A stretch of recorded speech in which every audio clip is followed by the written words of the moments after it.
आज हम शुरू करने जा रहे हैं हमारा नेक्स्ट चैप्टर, चैप्टर 10। इस चैप्टर का नाम है कोशिका चक्र और कोशिका विभाजन, cell cycle and cell division. चलिए इसे पढ़ना शुरू करते हैं। आप कोशिका विभाजन, कोशिका चक्र से क्या समझते हैं? सिंपल कि कोशिका डिवाइड कर रही है, विभाजित कर रही है। अभी कोशिका विभाजित क्यों करती है? कोशिका विभाजन क्यों करती है? ताकि भाई वृद्धि हो उस पर्टिकुलर जगह पे, इसीलिए तो करती है। ठीक है, इस वृद्धि से आप क्या समझते हैं कि कैसे करती होगी? भाई इसकी स्टेप बाय स्टेप है, स्टेप 1, फिर स्टेप 2, फिर स्टेप 3, फिर 4, तब जाके एक सेल डिवाइड करती है। तो उसके लिए एक साइकिल होती है, एक साइकिल रन होती है। एक सेल डिवीजन के लिए एक साइकिल रन होती है, 2 के लिए 2 रन होगी, दूसरी बार रन होगी।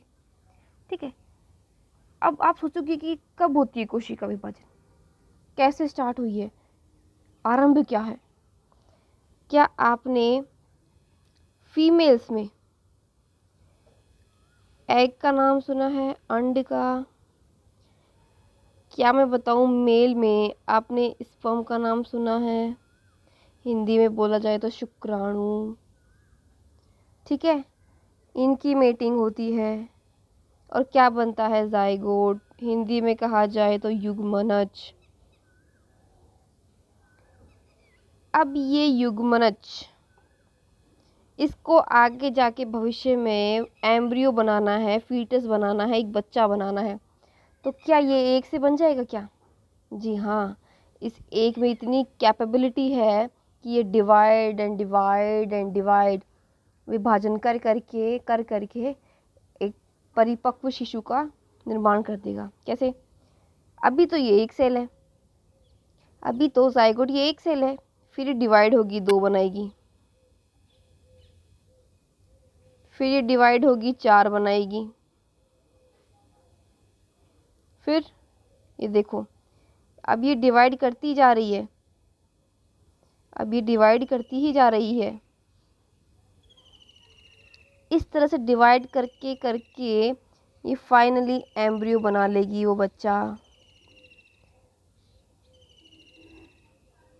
ये मैंने शुरुआत बताई है कि किस तरह से देखो कोशिका विभाजन स्टार्ट हुआ है, और ये निरंतर एम्ब्रियो फिर बाद में है ना अडल्ट बनेगा, मतलब यंग बनेगा, young ones, and then old.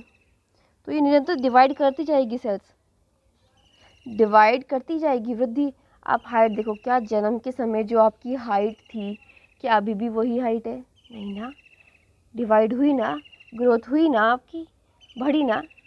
भाई जितने छोटे से छोटे हाथ थे, हथेलियाँ थी, फिंगर्स थी, क्या उतनी छोटी छोटी सी हैं अभी भी? नहीं ना, ग्रोथ हो रही है, एनलार्जमेंट हुआ। कैसे? क्योंकि ये इसने अच्छे से काम किया, कोशिका विभाजन हुई। ठीक है, अब आइए शुरू करते हैं अपन सेल साइकिल से। अब चैप्टर का शुरुआत करते हैं, ये इंट्रोडक्शन था, शुरुआत करते हैं अब चैप्टर की। सेल साइकिल बहुत महत्वपूर्ण है। ठीक है, स्टेप बाय स्टेप फॉलो करेंगे अपन। मैं क्या बोल रही हूँ, स्टेप बाय स्टेप फॉलो करेंगे। इसके लिए एक चक्र भी दिया गया है, आ जाओ इधर, आ जाओ, इधर ध्यान दो, 2 मिनट के लिए इधर ध्यान दो। ये है G1 फेज, ये S फेज, ये G2 फेज, और ये पूरी की पूरी थोड़ी बहुत M फेज, और ये लास्ट में कोशिका द्रव्य विभाजन हो जाएगा, साइटोकाइनेसिस हो जाएगी। अब मैं इस चक्र में समझाती हूँ कि कौन कौन सी घटनाएं होती है। घटनाएं तो नहीं कह सकते, क्या क्या काम होते हैं, क्या क्या काम होते हैं। मैंने बोल दिया कि सेल डिवाइड कर, सेल को ऑर्डर मिल गया कि डिवाइड करने का। भाई ये कोशिका है, इसके पास ऑर्डर आ गया है कि चलो बेटा स्टार्ट करो डिवीज़न, डिवीज़न स्टार्ट करो तुरंत प्रभाव से। अब ये सिग्नल जाएगा इसके न्यूक्लियस के पास, न्यूक्लियस मतलब कि केंद्रक, केंद्रक के पास जाएगा कि साहब कोशिका को डिवाइड करवाओ, वृद्धि करनी है कोशिका की। तो केंद्रक बोला कि ठीक है, तो मैं थोड़ा निकल के बाहर आऊँगा, ठीक है, मैं अपने कुछ प्रोटीन्स बना रहा हूँ, कुछ एंजाइम्स बना रहा हूँ, ठीक है, हम प्रोसेस स्टार्ट कर देंगे, आप जाओ यहाँ से। बोल ठीक है साहब, जाते हैं। फिर वो पूछा कि भाई कितनी देर में बना दोगे, भाई कितनी देर में डिवाइड कर दोगे एक सेल को। बोला देख भाई वेरी करता है, अगर मैं ह्यूमन की सेल हूँ तो मैं उस अकॉर्डिंग डिवाइड करूँगा, ठीक है, अगर और मैं किसी और एनिमल की सेल हूँ तो मैं उस अकॉर्डिंग करूँगा। तो फिर वो बोला कि ह्यूमन सेल में आप कितना टाइम लोगे डिवाइड करने का। वो बोला मैं 24 आवर्स लूँगा। बोलो भाई एक सेल डिवाइड करने का और सेल डिवाइड करने का तो 1 घंटा 24 घंटे लेगा। बोले बिल्कुल, मामूली काम है क्या, ये बताओ पहले मेरे को, क्या एक ही काम है क्या सेल डिवाइड करने का। भाई मैं अपना कोशिका द्रव्य डिवाइड करूँगा, मैं अपना केंद्रक द्रव्य डिवाइड करूँगा, ठीक है, मैं अपना डीएनए, मैं अपने प्रोटीन्स बनाऊँगा, ठीक है, फिर जगह जगह जाके चेक करूँगा पूरा कि हाँ वो सही बना है कि नहीं बना है, किसी तरीके का कोई म्यूटेशन तो नहीं हो गया, अगर मान लो गलती से कुछ कमी रह जाएगी तो वो मैं पूरी करूँगा। तो भाई टाइम लगता है। बोला अच्छा ये तैयारी करने में कितना टाइम लगेगा। बोला तैयारी करने में सिर्फ 23 घंटे, बस मात्र 23 घंटे बस। वो 24 घंटे में से 23 घंटे तो तैयारी करेगा। बोला बिल्कुल। बोला डिवीज़न करने के लिए कितना टाइम लगेगा। बोला 1 आवर्स। बोला ये क्या बात हुई। बोला एक बात बता, चल तू एक बात बता कि तू किसी चीज़ की तैयारी कर रहा है, मान ले तू यूपीएससी की कर रहा है, तू नीट की कर रहा है, तू नेट की कर रहा है, तो एग्ज़ाम तो वो 1-2 घंटे का ही होता है ना, लेकिन उसके लिए क्या होता है, तैयारी पूरे जीवन भर की होती है तेरी। 1 साल 2 साल 3 साल तूने ड्रॉबैक ले लेके पूरा एकदम गैप ले लेके उस चीज़ की तैयारी की है। भाई 3 साल तूने यूपीएससी की तैयारी की है, चाहे से वो एग्ज़ाम 1 घंटे का ही हो, पर तैयारी तो ज़्यादा करेगा ना, क्योंकि तुझे अच्छा परफॉर्म करना है इस 1 घंटे में, कोई कसर नहीं छोड़नी तेरे को। तेरे 23 घंटे ही तो यहाँ पे रिजल्ट देंगे तेरे को। अब आ गई बात समझ में कि प्रिपरेशन में टाइम क्यों लगता है, क्योंकि तैयारी कर रही है वो सेल। जितना प्रोटीन चाहिए वो एकदम तैयार रखेगी, जितना द्रव्य चाहिए वो तैयार रखेगी, कोई सेल ऑर्गेनल है सब तैयार रखेगी डबल डबल करके एकदम कि हाँ भाई 1 से 2 सेल बनानी है ना, तो बस आधा इसमें जाएगा और आधा इसमें जाएगा, ठीक है ना, आधा इसमें और आधा इसमें बराबर बराबर बराबर मात्रा में। तो क्या होगा, पूरी तैयारी तो पहले ही करनी पड़ेगी ना, इसको तैयारी तो पहले ही करनी पड़ेगी इस चीज़ को। तो ये जो है ये टाइम लेगी, ये कहलाती है अंतरावस्था। तैयारी कर रही है, जैसे अपन तैयारी करते हैं ना, जैसे अपन तैयारी करते हैं, लेकिन 1 घंटा इसको किस में लग रहा है, विभाजन में। इसे बोलते हैं M phase, mitosis phase. Mitosis phase सूत्री विभाजन। मतलब अंतरावस्था मतलब ये समझ लो कि आपने पूरे 2-3 साल तक तैयारी की है, पूरे 2-3 साल तक तैयारी की है किस एग्ज़ाम की, और 1 घंटा बस अब क्या है, डिवाइड करना है, जब भी वो एग्ज़ाम आएगा जाके बस फोड़ा उस एग्ज़ाम को, खत्म। और रिजल्ट क्या मिलेगा, इसका रिजल्ट क्या मिलेगा, वृद्धि, ग्रोथ। अब इसमें एग्जाम्पल में जो मैं समझाई थी उसमें क्या रिजल्ट मिलेगा, आपका करियर बन जाएगा, ग्रोथ होगी, फेम होगा, ठीक है गाइस। चलो अंतरावस्था में सबसे ज़्यादा टाइम लगता है, क्यों लगता है, क्या ये बात समझ में आ गई है। एम फेज में ज़्यादा टाइम नहीं लगता, क्यों नहीं लगता, क्योंकि तैयारी ऑलरेडी हो चुकी है, तुझे भाई डिवाइड ही करना है, सब कुछ तैयार है, तू बस आधा इस तरफ कर दे और आधा इस तरफ कर दे। और अच्छा ठीक है, मतलब देख अंतरावस्था में बहुत सारी स्टेप आती है, ऐसे घोच पोच नहीं करने का, हाँ ऐसे घोच पोच नहीं करते। और अच्छा घोच पोच कैसे, ऐसा नहीं कि एक ही साइकिल चल रही है और उसी में घोच पोच सब कुछ उसी में डिवाइड हुआ जा रहा है, हुआ जा रहा है, एकदम कचरा कर दिया वहाँ पे। बोलो नहीं नहीं ऐसा तो नहीं करेंगे। बोला देखो जीवन, ये जो गैप फेज है, ठीक है, इसमें ये अपना प्रोटोकॉल दे देता है कि इसमें मैं क्या करूँगा। मैं देखती हूँ यहाँ पे लिखा हुआ है क्या, थोड़ा बहुत ही लिखा हुआ है, कोई बात। जीवन ने क्या किया, अपना अपना बता दिया कि देखो देखो मैं क्या करने वाला हूँ, ये सुन लो, बाकी काम तुम आगे जानो। तो जीवन फेज ने बोला कि मैं यहाँ पे प्रोटीन बनवा दूंगा। प्रोटीन कौन से प्रोटीन, वो प्रोटीन जो सेल डिवीज़न में काम आएंगे। बोले अच्छा इसके लिए भी कोई प्रोटीन होते हैं। बोला हाँ इसके लिए भी प्रोटीन होते हैं। बोला बताना जरा कौन सा होता है। बोला सीडी के टाइप के होते हैं और साइक्लिन, ये प्रोटीन होते हैं। देखो बेटा ध्यान से सुनना, 10 मिनट फोकस करो, आपको कंठस्थ हो जाएगी चीज़। जीवन बोलते हैं कि देखो डिवाइड करवाना है आपको, बोला हाँ। और ठीक है प्रोटीन बना रहा हूँ, बोला अच्छा ठीक है।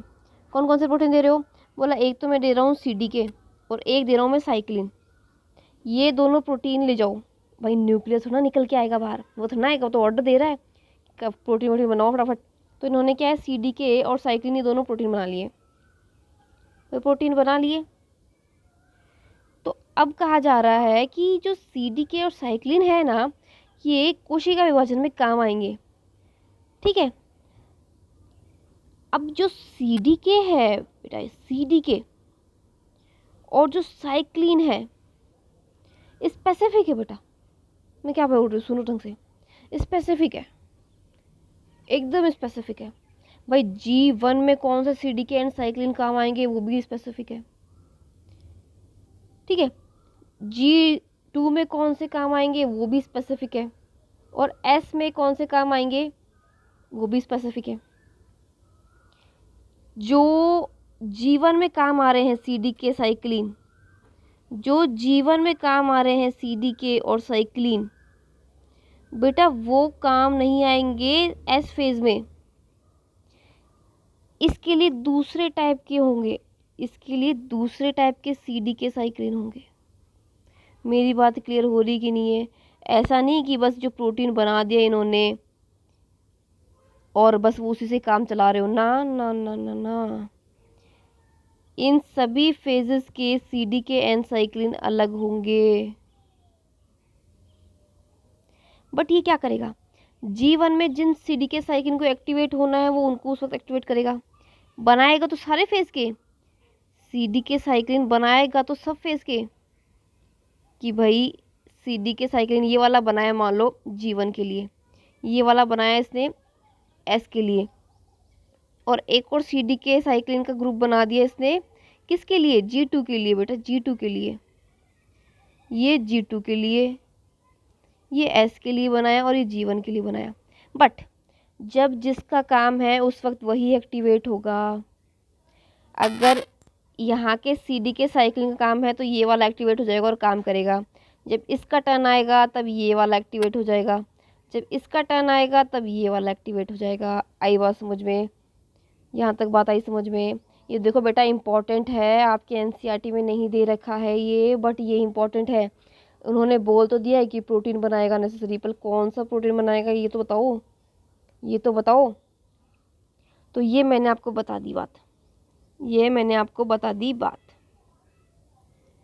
नेक्स्ट, अब बात ये आती है कि प्रोटीन तो बना दिए, अब बताओ भाई जी अब और क्या बनाएगा। ये बोला कि मैंने प्रोटीन बना दिया, बोला हाँ प्रोटीन बन गया। बोला जो साइटोप्लाज्म है ना, साइटोप्लाज्म, साइटोप्लाज्म उसको भी अच्छी खासी अमाउंट में ग्रोथ करवा दूंगा। कितनी ग्रोथ करवा दूंगा, मतलब भाई दोनों कोशिकाओं में बराबर बराबर रूप में विभाजित हो जाए, इतना मैं क्या बना दूंगा, कोशिका का द्रव्य बना दूंगा कि भाई एक इस सेल में हो जाए और एक इस सेल में हो जाए। वो बोले अच्छा ऐसी बात है, बोला हाँ यही बात है, मैं डिवाइड कर दूंगा बराबर बराबर मात्रा में, कोई दिक्कत वाली बात नहीं है, मैं तैयार रखूँगा।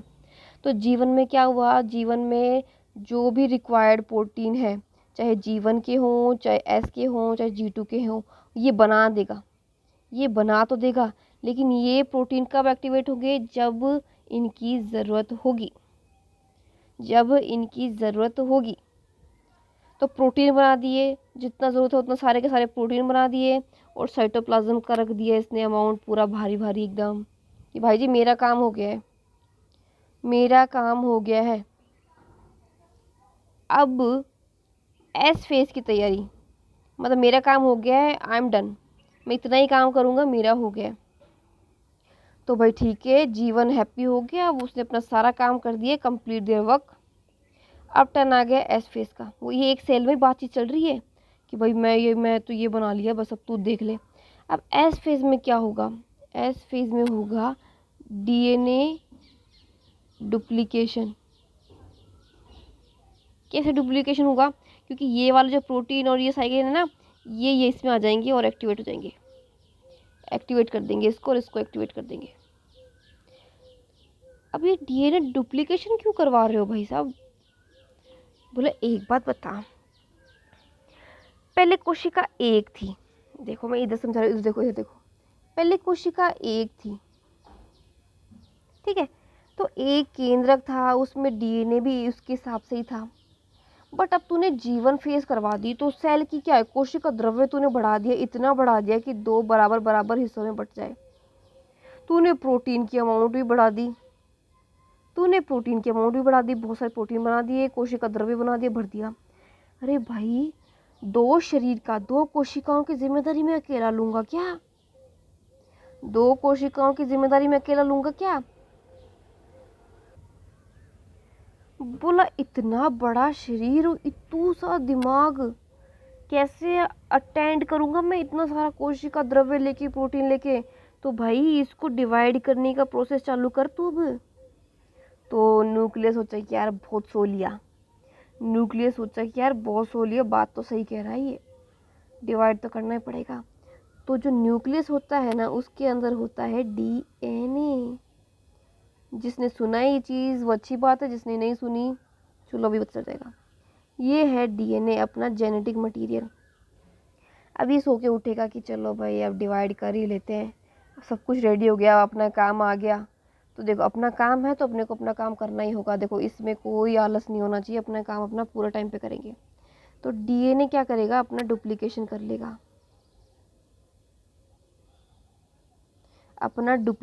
लेगा, कैसे?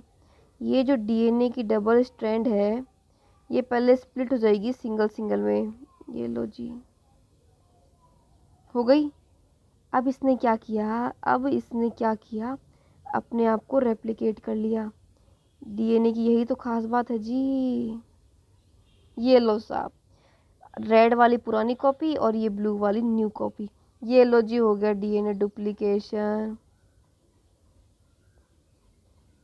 अब सोचो कि इतना इजी, अरे वाह इतना इजी है, टाइम ही नहीं लगा। बोला अरे भाई साहब, यहाँ पे है ना डीएनए डुप्लीकेशन पढ़ने नहीं बैठ रहे हैं, मैंने डायरेक्ट इन शॉर्ट में बता दिया कि यहाँ पे डीएनए का डुप्लीकेशन होगा, बस।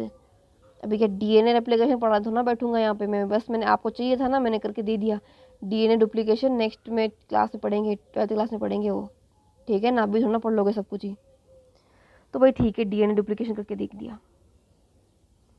फिर वो बोला कि अगर मान लो कि क्वेश्चन आ जाए कि डीएनए डुप्लीकेशन कैसे हुआ तो क्या करेंगे? मान लो क्वेश्चन दे ही दे तो क्या करेंगे? बोला ऐसी बात है क्या? बोला हाँ। बोल थोड़ा तो एडवांस बनाओ हम लोगों को। बोला अच्छा ऐसी बात है क्या, लो जो। सबसे पहले हमें ये पता होना चाहिए कि डीएनए किसका बना है, डिवाइडिंग के हिसाब से। अभी ये मत बोल देना कि हाँ शुगर का बना है, फॉस्फेट का बना है और है ना नाइट्रोजन बेस का बना है, नहीं। स्टार्टिंग कैसे हुई है डीएनए की, डीएनए बना कैसे? डीएनए इस तरह से नहीं था पहले, ये जो फॉर्म है ना ये इस तरह से नहीं था, ये सिंगल हेलिकल स्ट्रक्चर थी इसे, ये सिंगल हेलिकल स्ट्रक्चर थी। अब ये सिंगल हेलिकल स्ट्रक्चर थी ना डीएनए की, अब ये डीएनए किस चीज़ से बना था इसके अंदर? ये बना था पहला शुगर से, दूसरा बना था फॉस्फेट से, और तीसरा बना था ये नाइट्रोजन बेस से, ठीक है। बोले फिर एंट्री हुई महफिल में हिस्टोन ऑक्टामर की, चार आगे हैं चार पीछे हैं। बोले इस तरह से ऑक्टामर आए थे, मैं क्या बोल रही हूँ, ये चार है, चार है, ठीक है ना बेटा, चार हैं ये चार हैं, चार आगे दिख रहे हैं और चार पीछे छुप रहे हैं, ठीक है।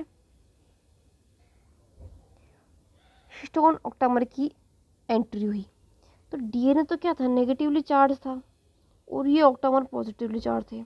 तो इन दोनों का क्या हुआ, बाइंडिंग हो गया, मेल मिलाप हो गया जी। ये लो साहब, ये बाइंडिंग हो गई, ये लो इस तरह से।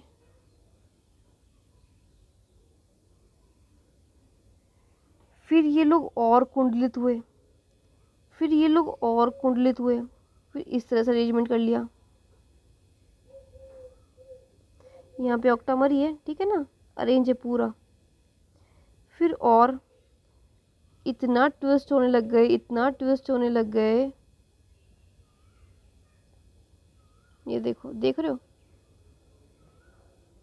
मतलब अपन ऐसे बनाते हैं ना, देखो ये फॉर्म बनना चालू हो गई। ठीक है ना। देखो जैसे अपन हाथ पे वो मांझा लपेटते हैं, वो सद्दा लपेटते हैं ना, उस टाइप का अरेंजमेंट चालू हो जाता है इनका। देख रहे हो, इस तरह से।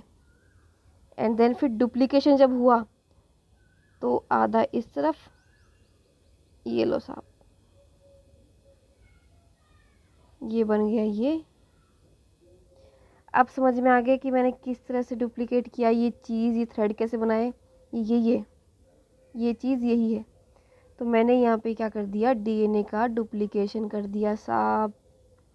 बोला अब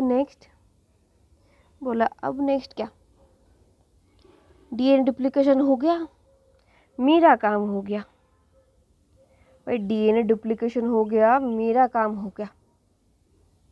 मेरा काम क्या है, हो गया। बोला अब भाई जीटू को बोलो अपना काम करे। ये कर लिया मैंने अपना काम, अब बोलो इसको कि जीटू अपना काम कर भाई, मेरा काम हो गया। जीटू बोला कि तुमने तो सारा ही काम कर लिया, तुमने तो सारा ही काम कर लिया। बोला हाँ कर लिया, बोल। बोला कि एक बार चेक तो कर लो तुम लोग आपस में कि जो भी तुमने काम किया है वो पूरा तो है ना, कहीं पता चले बीच में छोड़ दिया अधूरा कुछ है। तो जीवन और जी क्या सोचेंगे, जीवन और एस क्या सोचेंगे कि यार चेक कर लो एक बार, तो अगर कुछ गलत आएगा तो काट देंगे बीच में से ही। तो जीवन और एस के बीच में एक चेक पॉइंट आएगा। उस चेक पॉइंट पे बस कुछ नहीं करेंगे, ये चेक करेंगे कि हाँ सब कुछ है ना, ओके ओके है ना। बाद में पता चले कि कुछ फालतू में सेल डिवाइड कर करा के कुछ कैंसर वैंसर ना कर दे। जीवन से एस के बीच में एक चेक पॉइंट आया, उसने चेक किया और बोले हाँ गुड है। फिर G2 से एस के बीच में भी एक माइनर सा छोटा मोटा सा चेक पॉइंट आया, वो उसने चेक किया कि हाँ भाई सब ठीक है। तो G2 बोला सब ठीक है, देख लिया सबने, चेक कर लिया। बोला हाँ जी सब चेक कर लिया। बोला ठीक है, तो मेरे को क्या करना है, अब बचा कुछ काम मैं कर दूंगा, बचा कुछ मैं काम कर दूंगा। अगर मानो तुमने कुछ नहीं बनाया है, कोई कमी छोड़ दी है तुम लोगों ने, किसी भी तरीके का कोई प्रोटीन वोटीन रह गए हो, तो मैं कर दूंगा। तो यहाँ पे इसके CD के साइक्लिन एक्टिवेट हो गई, इसका काम कर देंगे यहाँ पे कि हाँ भाई कुछ बच गया है तो मैं वृद्धि करवा देता हूँ, थोड़ा सा और DNA वीएनए को मॉडिफाई कर देता हूँ, चिंता मत करो। यहाँ तक आके सेल रेडी है। रेडी फॉर किसके लिए, रेडी टू वॉच नहीं, रेडी टू डिवाइड। ये लो जी डिवाइड के लिए रेडी हो गई। लेकिन G2 से M में जाने के लिए भी एक चेक पॉइंट होता है कि हाँ कि सेल पूरी की पूरी रेडी है कि नहीं है जाने के लिए।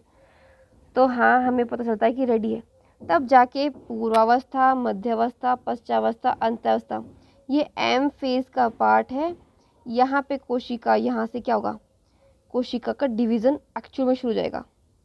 मतलब यहाँ पे अगर एक न्यूक्लियस है ना, ये देखो ये है ना, तो इस सेल के एंड तक देखो दो मिल जाएंगे। अंतावस्था क्या होंगे, दो न्यूक्लियस मिल गए अपन को, बट अभी भी तो एक ही सेल में है ये। अब क्या होएगा, अब होगा कोशिका द्रव्य का विभाजन, अब इसका भी विभाजन हो जाएगा और ये बन जाएगी ये दो सेल, एक ये वाले सेल और एक ये वाले सेल। लो जी साहब, आपका कोशिका चक्र कंप्लीट हो गया है। ये मैंने अंतरावस्था और एम फेज ये समझा दी है आपको। कैरियोकाइनेसिस होता है केंद्र के विभाजन को बोलते हैं, और कोशिका द्रव्य के विभाजन को बोलते हैं साइटोकाइनेसिस। पहले कौन होता है, पहले फर्स्ट ये होता है केंद्र विभाजित होगा, कोशिका द्रव्य विभाजित नहीं हुआ, सिर्फ केंद्र विभाजित हुआ। इतना सारा काम केंद्र का विभाजन करने में लगा भाई। इतने बड़े शरीर में एक दिमाग से कुछ नहीं हुआ, पहले दो दिमाग बनाए, फिर साइटोकाइनेसिस हुआ, फिर बाद में अलग अलग बंटवारा फाइनली हो गया। क्लियर गाइस, ये मैंने आपको डिटेल में बताया है, जितना इसमें भी नहीं है। मैं देखती हूँ कुछ रह गया है कि नहीं रह गया है। अच्छा ये कुछ 2C, ये दुगनी, ये चीज़ लिखी हुई है, मुझे लगता है मुझे ये समझानी है आपको अभी। चलो जी समझा देते हैं, लगे हाथ, ये लगे हाथ समझा देते हैं आपको। जीवन की बात कर लेंगे, एस की बात कर लेंगे, G2 की बात कर लेंगे और M की बात कर लेंगे। पहले कुछ इस प्रकार से अरेंजमेंट है भाई, एक सेल और एक दिमाग, बट इसने क्या किया है, कितनी ग्रोथ कर ली, तो दो करेंगे ना। लेकिन अभी इसमें क्या अरेंजमेंट है, गुणसूत्रों का क्या अरेंजमेंट है, ये वाला अरेंजमेंट है अभी, ठीक है। ए की एन है और ए की सी है, ये गुणसूत्र की संख्या, ये द्रव्य की संख्या होगी, मतलब क्रोमेटिड्स की संख्या होगी। इसमें एक ही क्रोमेटिड दिख रहा है क्या ना, बस, और एक ही गुणसूत्र है ना, बिल्कुल। अब एस फेज में क्या बताया था मैंने कि डीएनए डुप्लीकेट हो जाएगा, मतलब क्रोमोसोम डुप्लीकेट। आलो जी साहब,